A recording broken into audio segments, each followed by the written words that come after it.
There is nothing worse than an influencer friend who thinks that just because you share an apartment, they are entitled to share your entire identity. Last month, a viral luxury skincare and lip brand reached out to send me a personalized, custom-engraved PR vault. This wasn't standard packaging. Every single gold lipstick tube and glass serum bottle had my exact initials delicately engraved into the premium metal casing by the brand's design team. It was the most beautiful thing on my vanity tray. My influencer best friend, who is constantly complaining about her flatlined engagement and lack of brand deals, spent an hour staring at it when it arrived, dropping subtle hints about how lucky I was. 2 weeks ago, I left the apartment for a weekend trip to visit my family. The very night I left, my friend texted me in a complete panic, claiming that our apartment building had experienced a maintenance break-in. She sent me videos of a slightly messy living room and said a thief must have slipped in. But when I got home and inspected the damage, absolutely nothing valuable was missing, except for my top vanity tray. My laptops, cash, and designer bags were completely untouched. The only things gone were my custom-engraved luxury PR products. She acted completely devastated for me, but I noticed she was in an incredibly good mood the entire week, filming her GRWM content with a massive smile on her face. She completely blocked my main social media accounts from viewing her stories, which immediately made me suspicious. So, I logged onto my burner account that she doesn't know about. I tapped on her profile and saw she was currently hosting a major TikTok live sponsored by that exact luxury beauty brand, pulling in over 50,000 live viewers for a PR haul restock stream. As I watched her hold up the heavy gold lipstick tubes to the camera, claiming the brand hand-delivered them to her as their new ambassador, I noticed something absolutely crazy. The gold plating on the side of the tubes was heavily scratched, uneven, and completely ruined in one specific spot. She had literally taken a heavy metal nail file to my vanity set to scrape my initials off the packaging so she could pass them off as her own. I didn't wait for the live stream to end. I grabbed my phone, walked straight down the hallway, and slammed her bedroom door open while she was right in the middle of talking to her live audience. I walked directly into the camera frame, holding up my original shipping invoices, the brand's confirmation letters, and pointed my camera right at the gold metal shavings still sitting on her desk vanity. I yelled, "You forgot to clean up the metal dust from my initials!" The live chat completely exploded with chaos. The beauty brand's official account, which was Moderate managing the stream, instantly cut her contract in the public comment section and shut down the feed. She is currently crying in her room, threatening to sue me for ruining her career. But she chose her own grave the second she stole my identity. If you are an upcoming creator, you know that getting added to a luxury brand's PR list is the ultimate dream.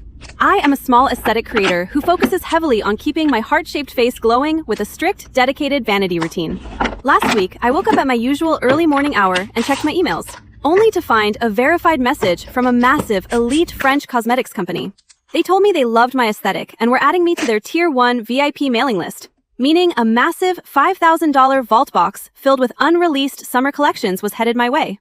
I was so incredibly excited that I immediately told my roommate, who is a lifestyle influencer struggling to maintain a fake luxury lifestyle for her 200,000 followers.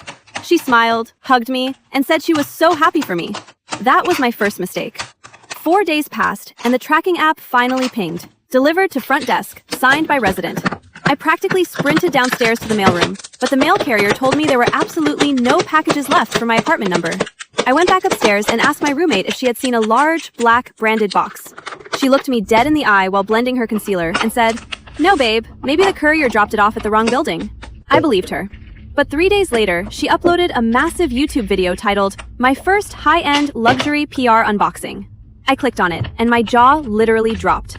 She was holding up the exact rare, limited edition cosmetic vault items that I was promised, items that aren't even available to the public yet. I knew she didn't have the metrics to get sponsored by this brand, so I immediately emailed the French cosmetics PR representative to report my package stolen. What they sent back made my blood run entirely cold.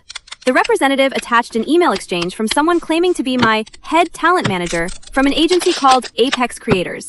The email claimed that I was experiencing a stalker issue at my main address and explicitly requested that my $5,000 package be redirected to a private digital locker down the street.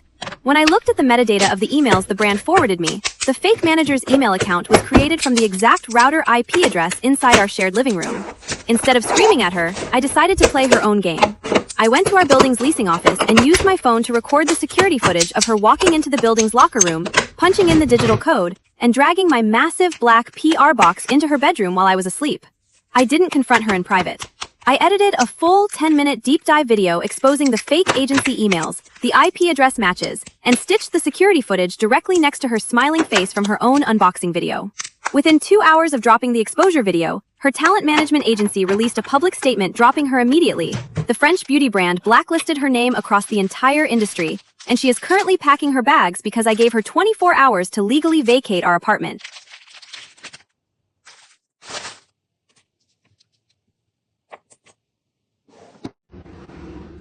This is a warning to anyone trying to build a business around their passion. Never let your influencer friends see your inventory source. Alongside making content, I have spent the last 8 months quietly building my own high-end custom wig and hair business. I spent countless nights staying up to negotiate with top-tier international suppliers on Alibaba, meticulously sourcing the highest quality raw hair extensions and custom lace frontals to launch my brand. My influencer friend knew how much of my life savings I poured into this. She knew this $10,000 initial inventory order was meant to completely change my life. The delivery day finally arrived while I was stuck at an all-day school function. My phone buzzed with an alert from the shipping courier. Handed to resident. I felt a massive wave of relief and texted my friend asking her to put the boxes safely in my room. When I finally got home late that evening, I walked into the living room and found the massive international shipping boxes completely ripped open, tossed in the trash, and entirely empty. My friend was sitting on the couch eating takeout and casually told me that a local delivery thief must have raided the porch right after the courier dropped it off, leaving only the empty cardboard. I was absolutely heartbroken and spent the night crying, thinking my entire business investment was gone.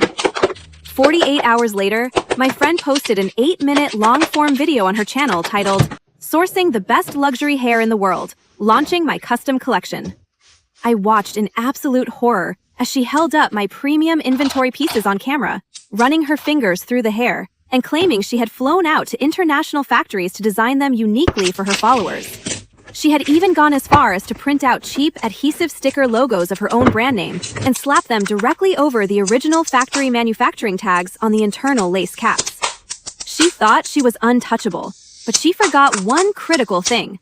Custom manufacturing always leaves a digital footprint. Every single high-end lace frontal from my vendor has a unique custom barcode printed directly onto the internal tracking strip. I contacted my Alibaba supplier, who immediately filmed a verification video confirming that those exact serial numbers belonged to my funded invoice and my personal name. I put together a massive, undeniable exposure video showing my bank statements, the Alibaba trade logs, the custom clearance documents from the port, and matched her video frames perfectly with the tracking numbers. The blowback was immediate. Her channel was slapped with a permanent commercial fraud strike. Her entire presence is completely ruined, and her family is currently sending me frantic legal settlement letters begging to pay me back the $10,000 just to keep her from being taken to court.